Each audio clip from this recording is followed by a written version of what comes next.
Alors salut les geeks, donc là je vous présente un petit sac, le Max P Typhoon, un petit sac que j'ai reçu hier, avec lequel forcément je me suis empressé d'aller faire le con dans les bois.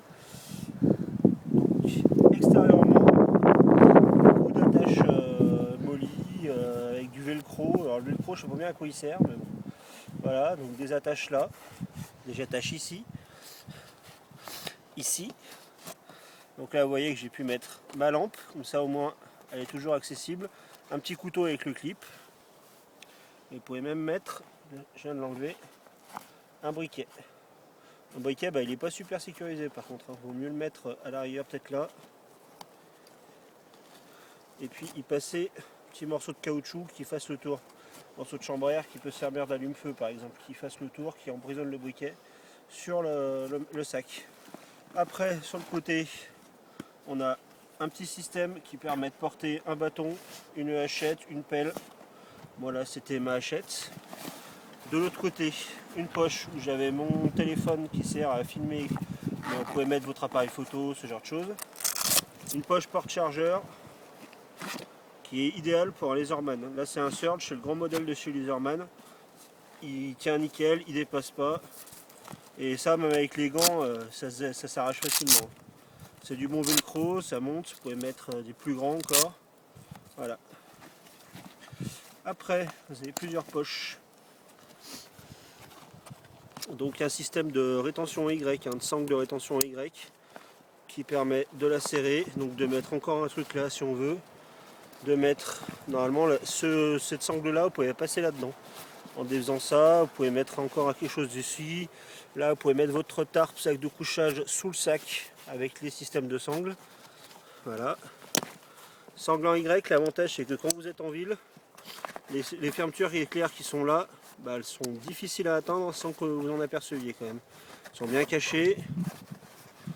Donc là, vous avez première poche avec du filet. Moi, j'ai mis mon portefeuille dedans. Et puis des petites pochettes en plus pour mettre des cartes, ce que vous voulez. C'est quand même une pochette qui est assez grande. Je sais pas combien elle fait, mais le portefeuille tient en long. Voilà. Et l'avantage c'est qu'il s'ouvre pas jusqu'au fond, il s'ouvre pas jusqu'au bout. Donc voilà, ça tombe pas quand vous le faites comme ça quoi.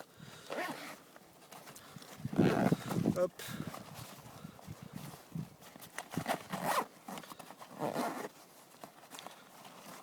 Ensuite au-dessus une seconde poche, toujours extérieure. Voilà, il y a les clés du 4x4. Normalement vous pouvez mettre une paire de lunettes de soleil, un petit appareil photo, un téléphone, une boussole. C'est nécessaire à faire, enfin ce que vous voulez. Après au-dessus vous avez un système de pas de pression pour maintenir le grand compartiment complètement fermé. Et pareil là, avec le système de sangle en Y, et ça tient bien. Hop, alors c'est un peu chiant à ouvrir par contre. Hop. Et hop. Donc vous ouvrez le sac. Dans le sac, une première poche interne. Alors là c'est moi j'ai mon couteau de Pierre-Henri Monet. Petit couteau qui va bien dans les bois, qui a bien servi. Hop. Mais je pense que cette poche là est surtout faite pour mettre un portefeuille. Avec la petite sangle qui permet de repérer dans le noir l'ouverture de la poche en jaune fluo. Une sangle filet. Et donc après le compartiment principal dans lequel vous mettez un bidon facilement. Et là j'ai mis quand même mon couteau de camp, mon utilitaire et un bouquin. Alors vous voyez le bouquin, format poche, il tient sur le côté. Ce qui fait qu'on a facilement 7-8 cm. Voilà, c'est un super système de port, très léger. Vous pouvez mettre votre couteau directement accessible via le système de clip sur les bretelles. Si vous avez besoin, si vous avez envie. Hop.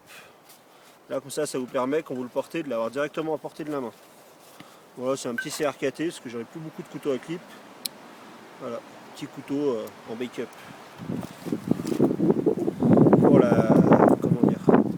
Pour la vidéo. Bon après sinon c'est du Max P, c'est solide, ça garde la forme même à vide. Là il est vide et sa forme se garde parce que c'est quand même du nylon assez épais. avec un port très confortable, même chargé il reste confortable. Et ben voilà, salut à tous.